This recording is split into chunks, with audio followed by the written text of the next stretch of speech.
Donald Trump's empire of chaos is cracking, and tonight, one of his own just fell. A top MAGA senator has resigned in disgrace right as nationwide No Kings protests sweep across America. That's right, the movement built to remind Trump that this country doesn't do kings or dictators is exploding across the nation, and his allies are dropping like flies. This moment isn't coming out of nowhere. After months of shutdowns, overreach, and constitutional abuse, the American people are saying enough.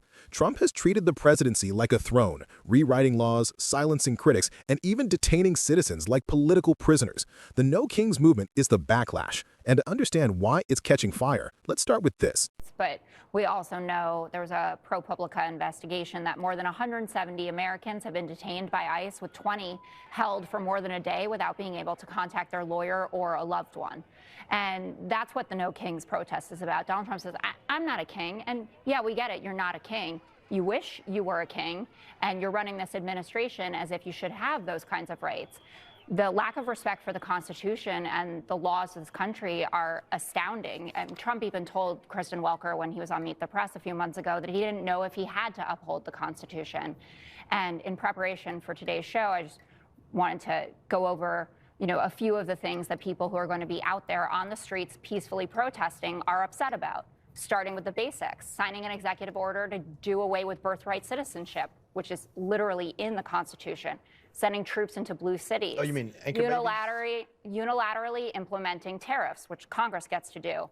I already talked about the 170 Americans who've been locked up. Cracking down on the First Amendment, detaining students for op-eds you don't like, targeting law firms, universities, reallocating funds appropriated by Congress to fund your big ICE force, firing inspectors generals that are looking into your friends like Elon Musk, making billions off of crypto scams, and your kids are running all over the world making deals.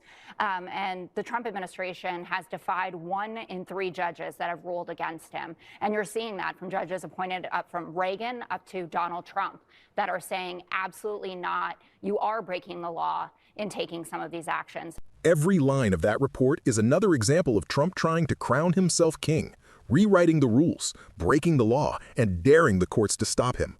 But now, Americans are showing him what democracy actually looks like, and even Republicans are starting to panic. There is no question now. When people were kind of frowning about the use of the word authoritarian and fascist to describe Trump at the beginning of the year, but we've seen nothing but that ever since. Right. The prosecution of political enemies, soldiers on the streets,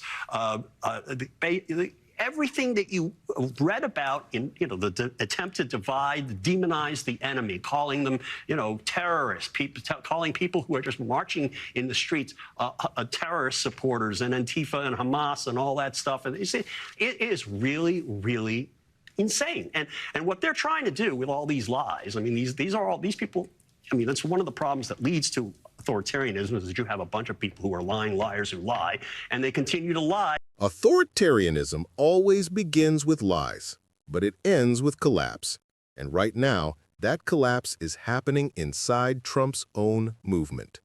Because just as the No Kings protests filled streets nationwide, one of Trump's most loyal foot soldiers, a MAGA state senator, was forced to resign in disgrace. Tonight's breaking news.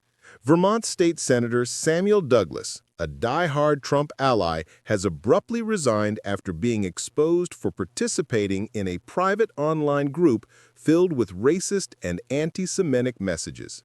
According to Politico, nearly 3,000 pages of messages from the group chat were leaked, showing Douglas and other young Republicans plotting to remake their party around Trump's authoritarian vision while casually using racial slurs and mocking minorities. Douglas himself made vile comments about people from India, while his wife joined in with an anti-Semitic remark. Within hours of the leak, the backlash was swift. Both Democrats and Republicans demanded he step down. Douglas issued a statement claiming he was leaving to protect his family, but no one's buying that. His resignation was the result of pressure from inside his own collapsing movement. This scandal couldn't have come at a worse time for Trump. Across the country, No Kings protests are uniting liberals, moderates, and even disillusioned conservatives under one message: Trump is not above the law. From Washington, D.C. to small towns in the Midwest, thousands of peaceful demonstrators are waving American flags and chanting the same refrain. No kings, no dictators, just democracy. And here's the irony. Trump's obsession with absolute power has become his undoing. The louder he demands loyalty, the more his inner circle fractures. The more he calls himself a victim, the more Americans remember this is exactly how authoritarian regimes begin. Now his base is shrinking, his allies are defecting, and his legacy is looking more like a cautionary tale than a comeback. The resignation of a MAGA senator during nationwide No Kings protests isn't just a coincidence, it's a turning point. Americans are waking up, and even Trump's closest supporters are learning the hard way that when you worship a king, you eventually kneel to his downfall. The No Kings movement isn't just a protest, it's a warning. The United States belongs to its people, not to one man. If you stand for democracy and accountability, hit subscribe, tap the notification bell, and drop a comment. Do you believe the No Kings movement will finally break Trump's hold on the GOP?